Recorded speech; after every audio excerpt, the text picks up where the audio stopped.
Hello बच्चों, स्वागत है आपका अपने चैनल एमएस अकेडमी में। आज हम यहाँ पे क्लास 10th की मैथ्स का चैप्टर 4 जो कि क्वाड्रेटिक इक्वेशन है, इसको डिस्कस करने वाले हैं। ये चैप्टर एग्जाम व्यू से बहुत इंपॉर्टेंट भी है और बच्चों के लिए इजी भी पड़ जाता है। ठीक है, एग्जाम में इससे दो से तीन क्वेश्चन जरूर पूछे जाते हैं और मतलब ये मान के चलो 5 से 6 मार्क्स का इस चैप्टर से आता ही आता है।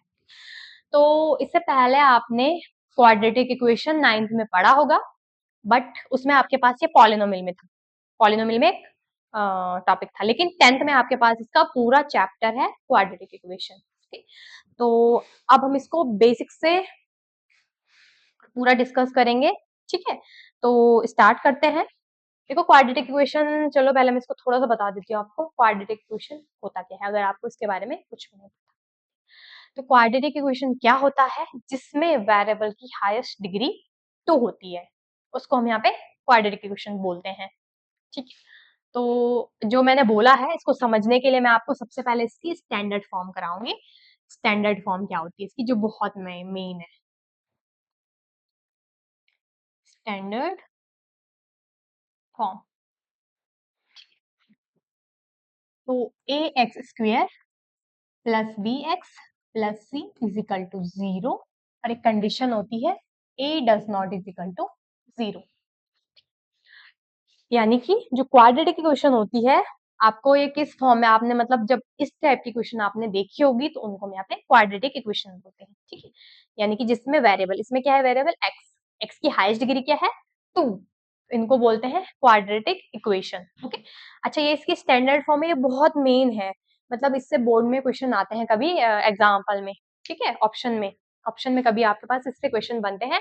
जब हमारा चैप्टर पूरा खत्म हो जाएगा उसके बाद में जब मैं आपको क्वेश्चन प्रैक्टिस कराऊंगी फिर मैं आपको बताऊंगी कि किस टाइप से यहाँ पे क्वेश्चन बनते हैं। तो अभी हम पहले इसको समझ लेते हैं ये है क्या।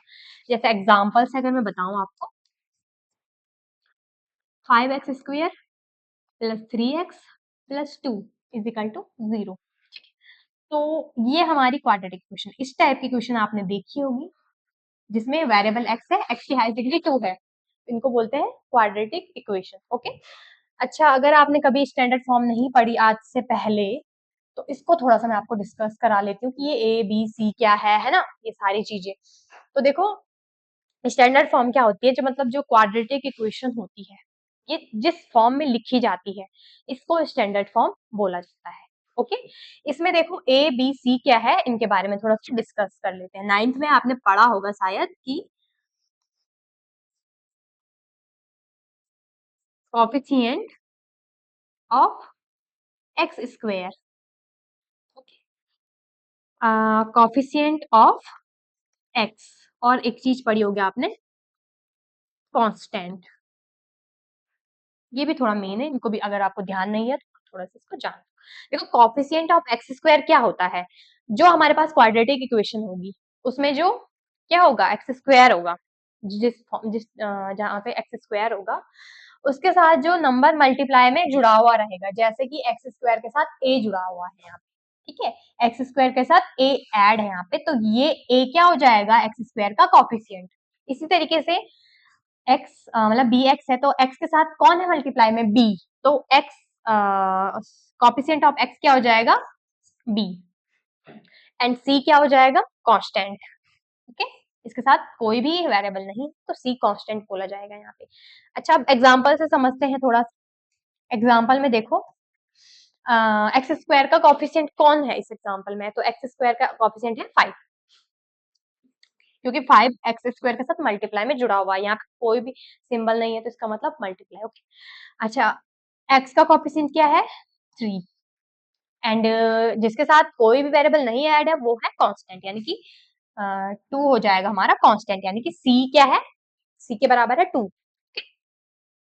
मेरे ख्याल से ये चीजें आपने पढ़ी होगी और आपको ध्यान आ गया होगा 9th में कि ये सारी चीजें हैं। तो अब आपको स्टैंडर्ड फॉर्म समझ आ गया होगा कि स्टैंडर्ड फॉर्म क्या होती है ना।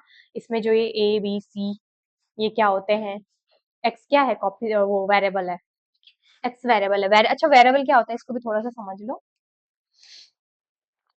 वेरिएबल, जैसे इसमें एक्स वेरिएबल हमने यूज किया, ज्यादातर आपको एक्स या फिर वाई ही देखने को मिलता है। तो वेरिएबल क्या होता है, जिसकी वैल्यू चेंज होती रहती है, फिक्स वैल्यू नहीं रहती है, या फिर जिसकी वैल्यू हमें नहीं पता रहती है ना, फाइंड करना है हमें, नहीं पता हमें इसमें x की वैल्यू है, फाइंड करना है, उसके बाद पता चलेगा, है ना। या फिर इस क्वेश्चन में x की वैल्यू कुछ और आएगी, किसी और क्वेश्चन में कुछ और आएगी, तो ये फिक्स नहीं होती है। ओके, इसकी वैल्यू हमें नहीं पता होती है, तो ये वेरिएबल बोला जाता है।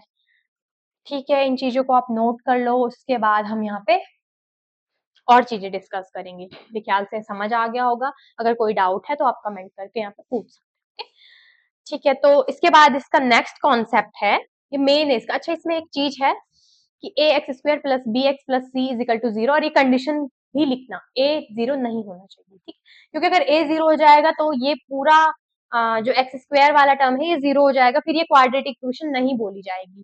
क्वाड्रेटिक इक्वेशन में देखो मेन है क्या, कि वेरिएबल की हाईएस्ट डिग्री 2 होनी चाहिए, ठीक है, ये इसमें मेन है। भले ही हम यहाँ पे एक सिंपल सा एक एग्जांपल ले लेते हैं, यहीं पे लिखते हैं, एक एग्जांपल ले लेते हैं। मैंने बोला 5 नहीं, मैंने बोला 7x², ठीक है, 7x², तो ये भी एक क्वाड्रेटिक इक्वेशन है, 7x², ठीक है, ये क्वाड्रेटिक एक पॉलिनोमियल है या इक्वेशन, अगर इसके आगे जीरो लगाऊंगे तब ये इक्वेशन बन जाएगी।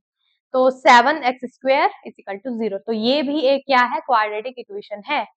बस, और चाहे इसमें x नहीं है, कांस्टेंट नहीं है, वो चलेगा, लेकिन x² मतलब x की पावर 2 जीरो नहीं होना चाहिए। ओके, बाद बाकी x वाला टर्म नहीं है, कांस्टेंट नहीं है, तो वो चल जाएगा।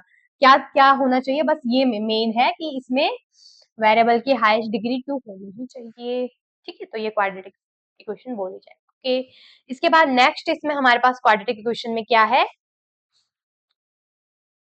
इसको सॉल्व करने का तरीका। जैसे यहाँ पे हम एक एग्जांपल ले लेते हैं, वही ले लेते हैं जो हमने पीछे लिया था, 5x² 5x² 7x plus 2 is equal to 0, ठीक है, ये हमने यहाँ पे एक एग्जांपल लिया, ये क्वाड्रेटिक इक्वेशन। अच्छा, 9th में आपके पास फैक्टराइजेशन था, तो 10th में आपके पास एक तो है क्वाड्रेटिक फॉर्मूला और एक फैक्टराइजेशन है। तो सबसे पहले हम फैक्टराइजेशन समझेंगे, उसके बाद क्वाड्रेटिक फॉर्मूले को डिस्कस करेंगे। तो फैक्टराइजेशन क्या होता है, देखो हमारे पास, आपको दिख रहा होगा ये इस स्टैंडर्ड फॉर्म में है कि नहीं है, ax² plus bx plus c is equal to 0, ठीक है। अच्छा, अगर मैं इसमें पूछूं आपको कि x² का कोएफिशिएंट क्या है, तो 5 है, x का कोएफिशिएंट 7 है और कांस्टेंट इसमें 2 है, ठीक है, इस चीज को ध्यान रखना। तो फैक्टराइजेशन आपने पढ़ा होगा, फैक्टराइजेशन कैसे किया जाता है, देखो सबसे पहले जो हमारे पास x² वाली पूरी टर्म है, यानी कि 5x², ठीक है, 5x² साइड में लिख देती हूँ मैं, और कांस्टेंट है, इन दोनों का करते हैं मल्टीप्लाई, इनका मल्टीप्लाई करके क्या आएगा, 5 2 जो 10 x² का x², ठीक है। पहला स्टेप, स्टेप टू स्टेप समझना फैक्टराइजेशन। फर्स्ट क्या करते हैं, जो हमारे पास ax² वाली टर्म है और कांस्टेंट c है, इन दोनों का मल्टीप्लाई करते हैं। ओके, किया हमने, उसके बाद इनको ब्रोक डाउन यानी कि तोड़ेंगे, किसमें तोड़ेंगे, 2 नंबर में। कौन कौन से 2 नंबर, देखो second step, step second, step second में आपको क्या करना है, इसी नंबर को फिर से तोड़ना है, किस नंबर में, एस को तोड़ना है, कि इन दोनों को ऐड करके, इन दोनों को ऐड करके क्या आ जाए आपके पास, बी एक्स वाली फॉर्म आ जाए। बी एक्स वाली फॉर्म क्या है, 7x है, तो यहाँ पे मैं 7x लिखती हूँ, ठीक है, 7x। अब देखो 10x को आपको तोड़ना है, 10x² को आपको 2 नंबर में तोड़ना है, कि इन दोनों का सम, इन 2 नंबर का सम 7x आ जाए, तो क्या होता है, और उन दोनों का मल्टीप्लाई 10x आ जाए, ठीक है, 10x² आ जाए। तो ऐसे 2 नंबर हमारे हैं 5 और 2।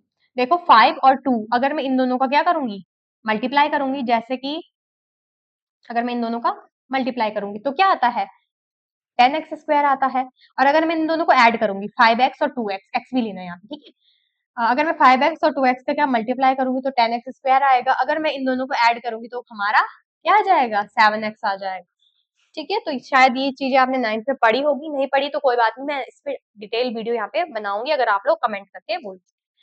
तो फिर आपको क्या करना है, पहले 5x² को सेम कॉपी करेंगे, प्लस 7x को क्या करते हैं हम यहाँ पे लिखते हैं, मैंने अभी लिखा 5 और 2 वो दो नंबर है जिनको मल्टीप्लाई करके 10x² आता है एंड प्लस करके 7 आता है, ठीक है। x मैंने बाहर से ले लिया ब्रैकेट में, आप डायरेक्ट भी इसको कर सकते हो। सेकंड स्टेप में हम क्या करेंगे, 5x² प्लस x को अंदर लेके चलेंगे तो ये हो जाएगा 5x plus 2x plus 2 is equal to 0। मेरे ख्याल से इतने में कोई डाउट नहीं है। मैं सिंपल सा अगर आपको बताऊं, मैंने 7x को तोड़ा है दो नंबर में, ठीक है, और इन दोनों का मल्टीप्लाई क्या आना चाहिए, ax और c का जो मल्टीप्लाई होगा, ओके ठीक है। इसके बाद थर्ड स्टेप, मेरे ख्याल से दो स्टेप आपको समझ आ गए होंगे। अब थर्ड स्टेप देखते हैं। थर्ड स्टेप में आपको क्या करना है, कॉमन लेना है, ओके कॉमन लेना है, कॉमन लेना है। कॉमन क्या लेना है, देखो आपको, आपका जो पहले वाले दो हैं और जो पीछे के दो पेयर हैं उनमें से आपको कॉमन लेना है। जो जो चीजें कॉमन आ रही होगी उतनी चीजें कॉमन लेनी है। जैसे इसमें से देखो 5x² और 5x, इसमें से 5x कॉमन आ रहा है। 5x का मल्टीप्लाई अगर मैं x के साथ करती हूँ तो 5x² आता है, बीच में सेम प्लस का सिंबल है तो प्लस में कॉपी करूंगी। 5x का मल्टीप्लाई अगर मैं 1 के साथ करूं, ठीक है, 5x का मल्टीप्लाई अगर मैं किसके साथ करूं, 1 के साथ करूं, तो क्या आ जाएगा, 5x आ जाएगा। तो इस टाइप से आपको कॉमन लेना है, मेरे ख्याल से कॉमन लेना आपको आ जाता होगा। प्लस फिर उसके बाद सेकंड वाला कॉमन लेने के लिए क्या करना है, इसको तो आप सेम कॉपी कर दो, x प्लस 1। अब देखो यहाँ पे हम क्या नंबर लें कि x के साथ उसका मल्टीप्लाई करके 2x आ जाए और 1 के साथ 2 आ जाए, तो मेरे ख्याल से हम 2 लेंगे, ठीक है। 2 के साथ अगर हम x का मल्टीप्लाई करते हैं तो 2x आता है, 2 के साथ 1 का मल्टीप्लाई करते हैं तो 2 आता है, ओके। ये हमारा थर्ड स्टेप हो गया कंप्लीट। इक्वल में 0 लेके चलना है। क्या करना है, देखो ये फिर से कॉमन ले लेंगे, x प्लस 1 है ना। अगर हम यहाँ पे से x प्लस 1 कॉमन ले लेंगे तो हमारा क्या बच रहा है, 5x प्लस में 2, x प्लस 1 कॉमन लिया, फिर हमारा बच रहा है 5x प्लस 2। इक्वल में हमें 0 लेते रहना है। बस हो गया हमारा क्वेश्चन सॉल्व। इसके बाद देखो x प्लस 1 के इक्वल एक बार 0 लेंगे, इसी तरीके से 5x प्लस 2 के इक्वल 0 लेंगे, ओके। तो जब हम x प्लस 1 के इक्वल 0 लेंगे तो हमारा यहाँ पे x की हमें वैल्यू निकालनी है, तो x इज इक्वल टू 1 है, प्लस में इक्वल के उधर चली जाएगा माइनस में, तो ये -1 आ जाएगा। नेक्स्ट वाला क्या है, x 5x plus 2, 5x plus 2 के इक्वल 0 लेंगे, देखो पहले 2 चले जाएगा उधर माइनस में, ये हो जाएगा 5x is equal to minus का 2, फिर 5 है मल्टीप्लाई में चले जाएगा नीचे डिवाइड में, तो x is equal to minus का 2 अपॉन में 5, ओके। तो ये हमारे निकल गए दो आंसर x के, कौन कौन से, एक हमारा x इजिकल टू निकला है -1, एक हमारा x इजिकल टू निकला है, यहाँ पे मैं आंसर को लिखती हूँ दोनों को, यहाँ देखो एक मतलब x के हमारे दो आंसर निकले हैं, -1 और -2/5, ठीक है। तो इनको हम बोलेंगे यहाँ पे जीरोस।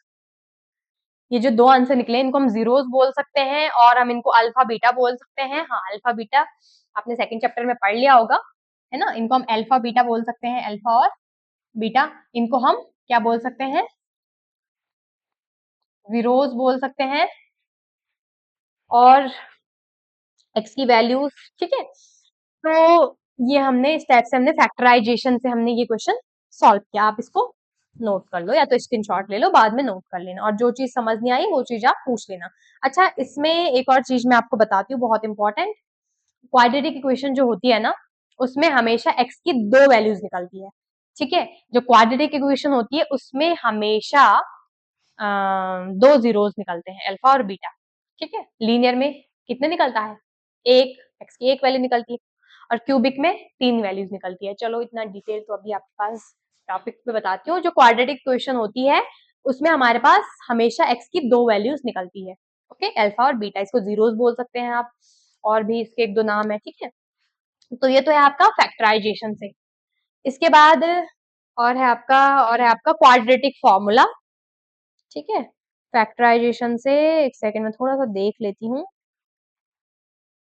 और क्या है आपके पास इसमें, आप इसको हम्म,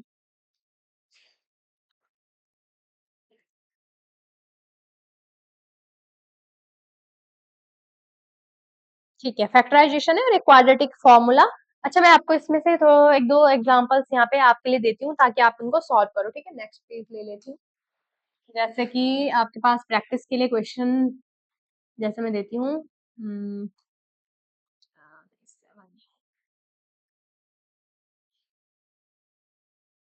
x square plus 2x plus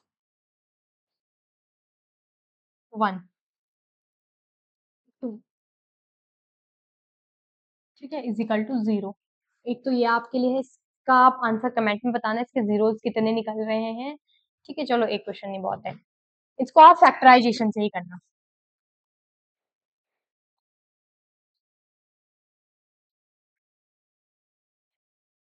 इसको आप फैक्टराइजेशन से ही करना। ठीक है, फैक्टराइजेशन से, और आप मेरे को बताना है इसमें कि कमेंट करके कि आपका इसमें आंसर क्या निकल रहा है। इसके बाद क्वाड्रेटिक फॉर्मूला और यूजिंग क्वाड्रेटिक फॉर्मूला उस वाले को हम नेक्स्ट टॉपिक में डिस्कस करेंगे। थोड़ा सा आपको बता देती हूँ, आपने इस टाइप से फॉर्मूला पढ़ा होगा, माइनस का b plus minus under root b x square minus का 4ac अपॉन में 2a।